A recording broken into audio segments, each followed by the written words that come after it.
చెప్పు, అది ఏ హాస్పిటల్? వాడి పేరేంటి? నీ ప్రాణం పోయే టైంలో కూడా నా ప్రాణం పోకుండా కరెక్ట్గా షూట్ చేశావంటే అది ఏ హాస్పిటల్, ఎవరితో చేయిస్తున్నానని తెలుసుకోవడానికే కదా. ఒక జీవిని మరో జీవి చంపడం తప్పు కాదు, అదే నేచర్.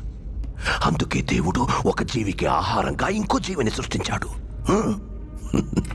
చంపడమే తప్పైతే ఎద్దుకి కొమ్ముల్ని, పావుకి విషాన్ని, తేలికి కొంటెని ఎందుకు సృష్టించాడు? కానీ ఆ కొమ్ముల్ని, విషాన్ని మనుషులకి ఇవ్వలేదుగా. మెదడు, మనిషికి మెదడుంది కదా. బలవంతుడే బతకగలడు. బలహీనులందరూ కలిసి వాళ్ళని వాళ్ళు కాపాడుకోవడానికి చేసుకున్నదే చట్టం. జింకని చంపితే శిక్ష, మేకని చంపితే శిక్ష లేదు. జింకలు తక్కువగా ఉన్నాయి, మేకలు ఎక్కువగా ఉన్నాయి. ఎక్కువగా ఉండడం మేకల తప్ప? ఈ భూమి మీద మేకల కంటే ఎక్కువగా మనుషులున్నారు. వాళ్ళని చంపితే తప్పేంటి?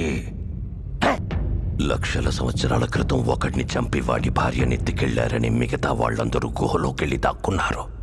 గుహలోకెళ్ళి పట్టుకుంటే తలుపులొచ్చాయి. తలుపులు పగలగొడితే తాళాలొచ్చాయి. తాళాలు పగలగొడితే ఒకరి తర్వాత ఒకరు మేలుకొని కాపలా ఉన్నారు. వాళ్ళందరికీ ఒక నాయకుడొచ్చాడు. ఇంత నాగరికతకు కారణం ఏంటి? భయం. అది పుట్టించిందెవరు? మేము. కానీ భయం అంటే ఏంటో మాకు తెలీదు.